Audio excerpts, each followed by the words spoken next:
27/6/2024 তাৰিখে অসম চৰকাৰৰ 14 সংখ্যক কেবিনেট বৈঠকত নলবাৰী জিলাৰ অবিবি শিক্ষকৰ নামত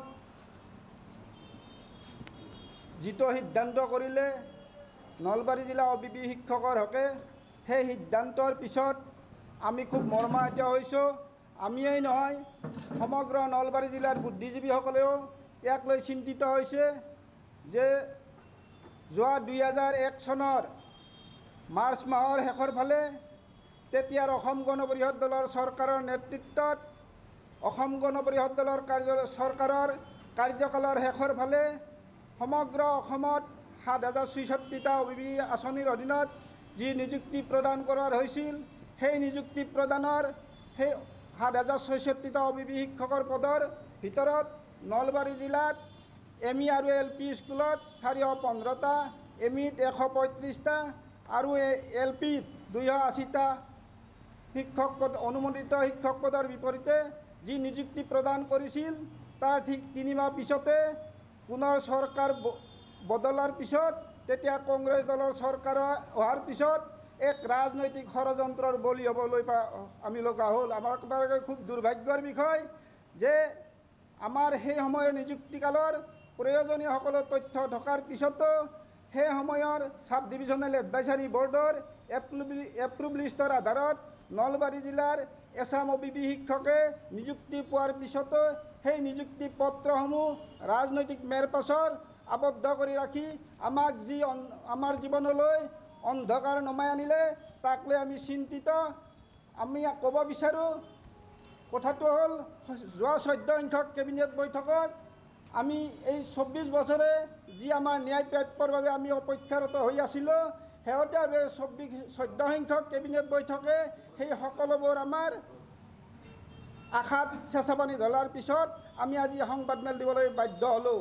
মান্য উচ্চ ন্যায়ালয়ৰ ন্যায়াধীশ সন্মানীয় ডি বিশ্বাসদেৱই WBC 6469/2001 গোচৰৰ ভিত্তিত যি ৰায়দান দিছিল সেই ৰায়দানে তেতিয়াই কৈ থৈছিল যে ইয়াত বাচিব নোৱাৰাৰ কোনো কাৰণ নাই। 21/4/2001 তাৰিখে চিজাৰ এনকুৱাৰী কমিটিয়ে যি বিভাগীয় কৰ্তৃপক্ষৰ পৰা তথ্য চিজ কৰিছিল তাত চিজাৰ লিষ্টত সম্পূৰ্ণভাৱে উল্লেখ আছে, স্পষ্টভাৱে উল্লেখ আছে যে অৰিজিনেল এপ্ৰুভ লিষ্ট চুজ কৰা হৈছে। এই অৰিজিনেল এপ্ৰুভ লিষ্ট চুজ কৰাৰ পিছতো কি কাৰণত আজিলৈকে আমাৰ এই অবিবি শিক্ষকসকল বঞ্চিত হৈ থাকিবলগীয়া হৈছে আমাৰ বাবে অতি দুখৰ বিষয়। ইয়াতকৈ দুখৰ বিষয় শেহতীয়াভাৱে আমি RTI কৰি গম পাওঁ যে আমাৰ প্ৰয়োজনীয় সকলোবোৰ তথ্য আছিল, সেই থকাৰ পিছতো কোনে কেনেকৈ এই তথ্যবোৰ লুকাই ৰাখি এইসকল শিক্ষকৰ মাজলৈ জীৱনত ঘোৰ অন্ধকাৰ নমাই আনিলে ইয়াৰ এটা উচিত তদন্ত হ'ব লাগে। এই বিষয়া এই দালালসকলক চিনাক্ত কৰি ইয়াৰ ব্যৱস্থা ল'ব লাগে আৰু আমাৰ ন্যায্য প্ৰাপ্য চাকৰিকেইটা আমাক ঘূৰাই দিবলৈ আমি অসম চৰকাৰ তথা শিক্ষা বিভাগলৈ আমি বিনম্ৰ অনুৰোধ জনাইছোঁ। আমি তথ্য সহকাৰে ক'ব বিচাৰোঁ এই তথ্যসমূহ সম্পূৰ্ণ শিক্ষা বিভাগে আমাক RTIৰ জৰিয়তে যোগান ধৰিছে।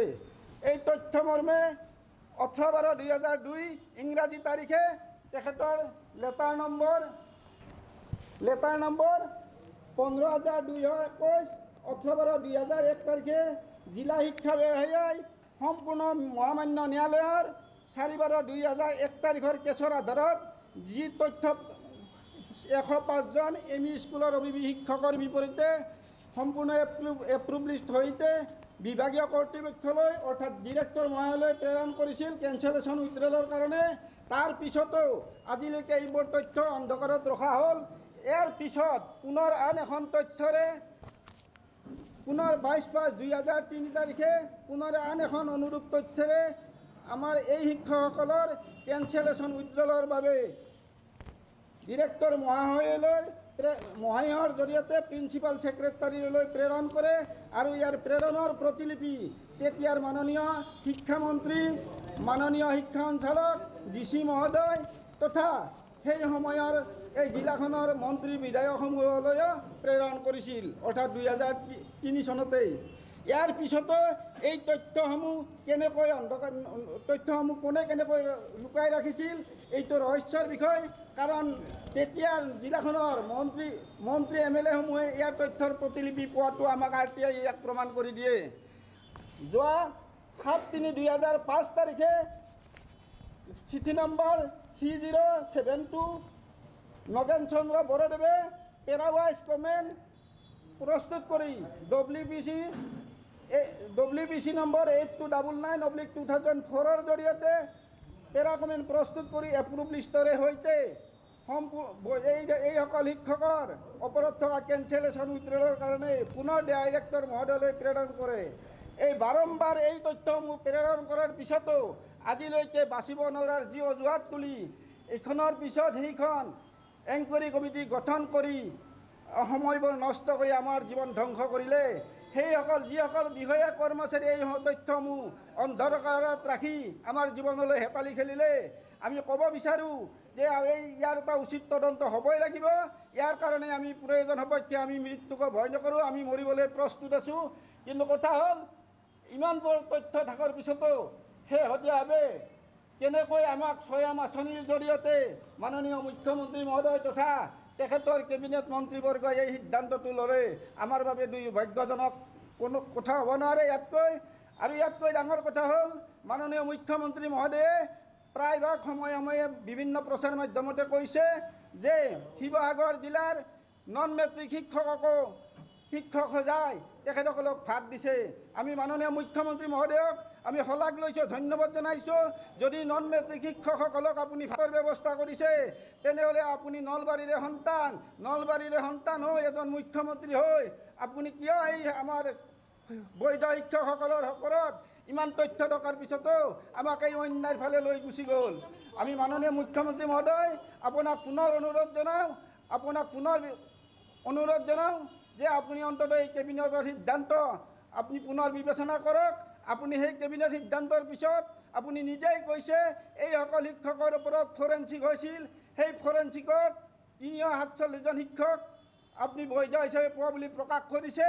তাৰ পিছতো যদি বৈধ শিক্ষক ফৰেনচিকৰ জৰিয়তে আপুনি লাভ কৰিছিল, এই শিক্ষকসকলক আপুনি কেনেকৈ আমাক হিতাধিকাৰীলৈ সৃষ্টি কৰিলে, কেনেকৈ হিতাধিকাৰীলৈ এই সন্মানীয় কেবিনেটখনে আমাক হিতাধিকাৰী সদায় আমাক লজ্জিত কৰিলে, আমাক অপমানিত কৰিলে।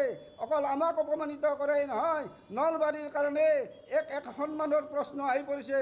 কাৰণ এই একেই সময়তে নলবাৰী জিলাৰ বৈধ শিক্ষকখিনি বঞ্চিত হৈ থাকিব আৰু আন সকলো শিক্ষক আজিও চাকৰি কৰি আছে। আমাৰ ইয়াতকৈ দুখৰ বিষয় একো হ'ব নোৱাৰে। আৰু আমি এই চেগতে ক'ব বিচাৰোঁ যিহেতুকে অগপ চৰকাৰৰ দিনত এইবোৰ নিযুক্তি হৈছিল, আজি এইখন চৰকাৰ অগপ চৰকাৰৰ লগত অংশীদাৰ। সিদিনা 14 সংখ্যক কেবিনেট বৈঠকত দুজনকৈ প্ৰভাৱশালী মন্ত্ৰী অসম গণ পৰিষদ দলৰ মন্ত্ৰী থকাৰ পিছতো তেখেতসকলে নীৰৱে আমাৰ ওপৰত এই সিদ্ধান্তটো মানি লয়। ইয়াতকৈ দুখৰ বিষয় একো হ'ব নোৱাৰে যে সেই সময়ত যিসকল বিশেষকৈ নলবাৰী জিলাত আজিও দুজন মন্ত্ৰী বিধায়ক আছে, তেখেতসকলক আমি পুনৰ অনুৰোধ জনাম, মাননীয় চন্দ্ৰমোহন পাটোৱাৰীদেৱ, আপুনি আজিও এই মন্ত্ৰী এই চৰকাৰৰ কেবিনেট মন্ত্ৰী হৈ আছে, আপুনি অন্ততঃ আপোনাৰ এইবোৰ ভাই বন্ধু ল'ৰা ছোৱালী আপুনি অন্ততঃ এবাৰ ভাবক। অল অভাৰ আসামৰ শিক্ষকসকলে আজি তেখেতসকলে চাকৰি কৰি আছে আৰু আমাৰ প্ৰাপ্য চাকৰিকেইটা পাবলৈ আমি বিভিন্ন ধৰণে প্ৰতিবাদ কৰি আমি আমাৰ মাজৰ বন্ধুক চিকিৎসাৰ অভাৱত হৰুৱাব লগা হৈছে।